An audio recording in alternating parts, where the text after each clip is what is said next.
ഞാൻ രംഗ. എന്നെ പറ്റി പറഞ്ഞു കാണത്തില്ല. പറഞ്ഞിട്ടുണ്ട്, എപ്പോഴും പറയും. ചേട്ടനെ പോലെ എന്നാ പറഞ്ഞേ.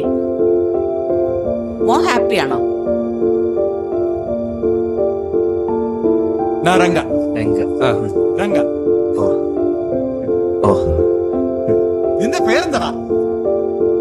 രംഗൻ ചേട്ടൻ എങ്ങനെയാ ഇത്ര സെറ്റപ്പ് ആയത്? അതെന്റെ ഒരു ചേട്ടനാ. രംഗൻ ചേട്ടാ, ഇനി തല്ലാൻ പോകുമ്പോ നമ്മളെ കൂടെ കൊണ്ടുപോകും. വേണ്ട വേണ്ട വേണ്ട, നിങ്ങൾ ഇവിടെ വിദ്യാഭ്യാസത്തിന് വന്ന് അത് കറക്റ്റ് ആച്ചു. കല്ല അണ്ണന്റെ മനസ്സിലല്ല. ഒരു ദിവസം അണ്ണന്റെ ഗുണ്ടാപ്പണിയൊക്കെ അറിഞ്ഞ് അമ്മ ഇട്ടിട്ട് പോയപ്പോ എനിക്കിനി ഇതൊന്നും സഹിക്കാൻ വയ്യ. എപ്പ നീ ഇതൊക്കെ നിർത്തുന്നു അന്ന് ഞാൻ തിരിച്ചു വരാം. ഇപ്പൊ ഞാൻ പോകും. ഒട്ടും കുലുങ്ങി. കരിങ്കല്ല് പോലെ കരിങ്കല്ല് പോലെ.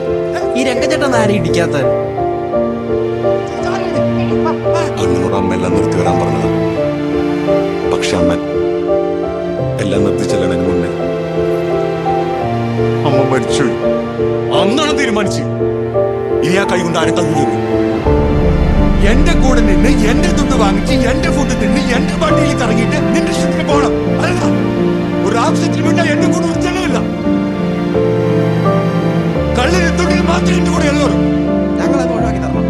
ഞങ്ങളാരും നിങ്ങളെ പോലെയോ നിങ്ങളുടെ കൂടെ ഉള്ളവരെ പോലെയോ പഠിക്കാവുന്ന പിള്ളേരാ ഞങ്ങൾ. ആദ്യമായിട്ട് തല്ലി കിട്ടിയതിന്റെ പ്രതികാരം ചെയ്യാൻ വേണ്ടി മാത്രമാണ് നിങ്ങൾ കണ്ടതും പരിചയപ്പെട്ടതും എല്ലാം. സ്നേഹം കൊണ്ട് മാത്രം ഞങ്ങൾ കൂടെ താങ്ക്സ് മകളെ. ഞാൻ ഇറങ്ങിക്കോളാം. നിങ്ങളോടാ കുറെ വർഷം മേലെ ക്യാഷാ കിട്ടിയത്. നിങ്ങൾ എന്നെ വലിയ ഫൂളാക്കിയില്ലേ? എന്നൊരു തൊട്ടില്ലേ?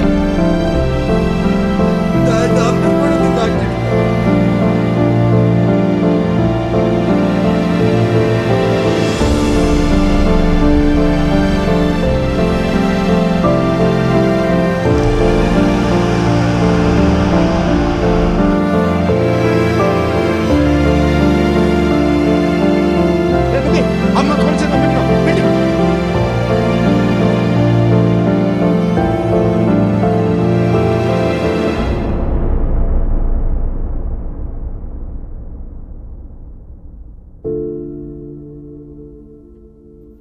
മോൻ ഹാപ്പിയാണോ? ഞാൻ ഹാപ്പിയാണ്.